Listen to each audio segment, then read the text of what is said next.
Assalamualaikum warahmatullahi wabarakatuh. Di sini saya akan mempresentasikan UTS Perencanaan Pembelajaran. Perkenalkan, nama saya Dimas Bagus Prasetyo dengan 3 digit NIM akhir 119, kelas PTI 2024D. Mari kita mulai dari yang pertama, perbedaan pendekatan, strategi, metode, dan model pembelajaran. Pendekatan pembelajaran. Pendekatan pembelajaran sendiri merujuk pada cara umum dalam memandang proses pembelajaran yang berhubungan dengan teori atau filosofi tertentu. Pendekatan ini lebih menekankan sudut pandang yang mendasari proses pembelajaran. Apakah lebih menekankan sudut pandang yang mendasari proses pembelajaran? Apakah berpusat pada guru atau siswa? Lalu contohnya ada pendekatan konstruktivis, di mana siswa aktif terlibat dalam membangun pengetahuan. Lalu ada pendekatan behavioristik yang berfokus pada pembelajaran melalui stimulus respons. Lalu strategi pembelajaran. Strategi pembelajaran adalah rencana menyeluruh yang dirumuskan untuk mencapai tujuan pembelajaran dengan memilih pendekatan, metode, dan teknik tertentu. Di sini perhatian utamanya adalah pada sistematisasi perencanaan bagaimana pembelajaran dilaksanakan. Contohnya yaitu strategi ekspositori yang melibatkan penyampaian materi secara langsung oleh guru. Lalu ada strategi inquiry, di mana siswa mencari informasi sendiri melalui pertanyaan atau permasalahan yang dihadapi. Next. Metode pembelajaran. Metode pembelajaran merujuk pada teknik atau cara spesifik yang digunakan untuk menyampaikan materi pelajaran sesuai dengan strategi dan pendekatan yang telah dipilih. Fokus utamanya ada pada tahap pelaksanaan di dalam kelas. Contohnya, metode ceramah, diskusi, demonstrasi, dan tanya jawab. Lalu model pembelajaran. Model pembelajaran adalah rangka atau pola sistematis yang mengintegrasikan pendekatan strategi dan metode secara terstruktur. Model ini biasanya telah teruji secara teoritis dan praktis. Penekanan pada desain pembelajaran yang komprehensif mencakup langkah-langkah operasional. Contohnya, model problem based learning atau PBL. Lalu ada model project based learning atau PJBL. Lalu ada model cooperative learning.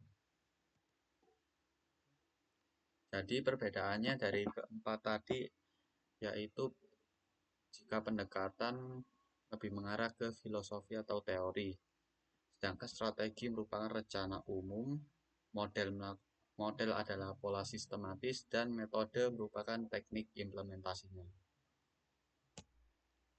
Sekarang saya lanjut ke bab rangkuman artikel. Di sini saya mengambil judul Applying Individual Strategies, Enhance Learning in Asynchronous Learning Path. Menerapkan strategi individu meningkatkan pembelajaran dalam jalur pembelajaran asinkron. By Sandra Drum. Jadi di sini tujuan studinya yaitu menyelidiki interaksi mahasiswa dengan jalur pembelajaran asinkron atau learning path (LP) dan faktor yang mempengaruhi keberhasilan, terutama terkait keterampilan pembelajaran mandiri, self-regulated learning (SRL). Metodologi yang digunakan yaitu 13 mahasiswa program sarjana pendidikan dengan tingkat keberhasilan berbeda. Melalui wawancara semi terstruktur dan stimulated recall untuk mengungkap strategi belajar dan pengalaman menggunakan LP. Analisis konten kualitatif dengan fokus pada keterlibatan kognitif, afektif, sosial, dan penggunaan strategi.